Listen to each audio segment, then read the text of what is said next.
Hello my friends, today I would like to talk about a very fascinating topic, and that is depression, and somehow everyone is familiarized with this. Depression is this period of sadness, lack of motivation. We tend to be confined to our beds, we don't want to do anything. Actually, sleep loss is one of the main characteristics of depression.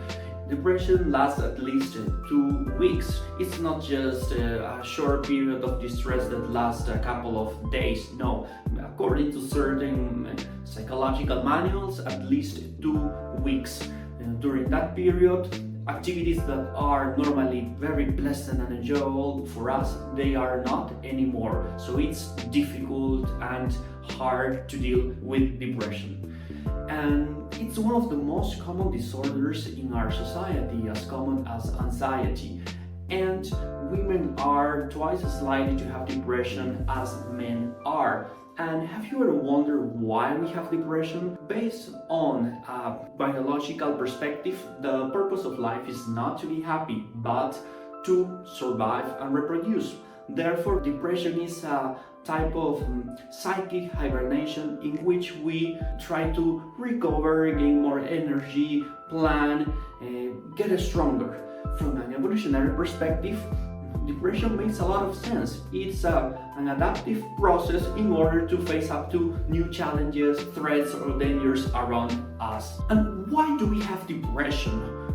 It's important to highlight that normally you find a turning point, a crucial event that sparks off this depression. For example, the loss of a job, the uncertainty that you have to deal with, a divorce or a breakup, or the death of a family or someone that you love pretty much. That might spark off depression. And it's important to highlight that one of the reasons why we have depression is because there is a problem between how we feel and how we would like to feel. In other words, studies show that our expectations about how we should feel have a great influence on us. That's why it's to a certain degree normal that you find people from all backgrounds who have depression. Celebrities such as Brad Pitt, Angelina Jolie, you can find even sportsmen who in principle have everything, they might suffer from depression. I think about Michael Phelps, and the list is endless. Okay, so we should get rid of this stigma that if you have depression, it's a tragedy. No, you can be successful, you can be happy, you can have a meaningful life even though you have depression, okay? And what's the reason for depression? Okay, there are different psychological models to explain this. One is the interpersonal model. According to this view, people who have depression, they are into a vicious circle. Well, let's be honest, if you like talking to someone who is depressed, who once you call him or call her, he's likely to tell you negative things and he's going to be very pessimistic, it's natural that they might produce rejection. So you are somehow in a maze. According to this model, that's why it emerges, this period of depression. We have also a behavioral view, and the reason for depression based on this view is a lack of positive reinforcement. Francisco, what is positive reinforcement? Is the act of rewarding a positive behavior in order for it to be repeated. Okay, so let's think about a child who gets a good score at the school, and the father buys a chocolate or a present. The child is more likely to repeat, in principle, this behavior. So those people who have depression, they don't want to talk to anyone. They are confined to their beds. They are isolated, and that's the reason. Those actions have a great impact, and that's producing depression. Besides that, we have the cognitive view. According to the cognitive view, we need to talk about the cognitive triad, according to Aaron Beck. What does he say? He claims that those people who have depression, basically, they have a negative view about themselves, the world, and about the future. So that's how they tend to interpret, see, evaluate everything in negative, pessimistic, awful terms. Okay, that's why it's how hard to deal with this. And of course, if we talk about the reason what's originating depression, we have to talk about a biological perspective. One is that they have low levels of dopamine. Those people who have depression in their brains, they have problems in their stress response systems or reward systems. So that's why it's very problematic for them to enjoy or to engage in pleasant activities. Other studies show as well that people who consume junk food, they are more likely to have a depression. And other studies show as well that those people who turn to their phones or to the internet in order to avoid negative experiences, they have depression, okay? Not the people who turn to their phones or to internet in order to fight against boredom. No, those people who use it as experiential avoidance. That's a technical word. When we don't want to face up to our problems, our uncertainties, and we turn to those devices. I have the impression that it's quite common nowadays to use social networking in order to regulate myself, but at the end of the day, it's increases my sadness and distress. And what is the best treatment for depression? Most of the time we hear about pharmacology and psychological treatment. Both of them tend to be effective. Actually, it's almost 50%. But we have to be careful with those studies or with these affirmations, because we don't have to suppose that it's effective because of the therapy or of the drugs. No, actually placebo and no treatment tend to be effective as well. Actually, 1/3 of patients recover.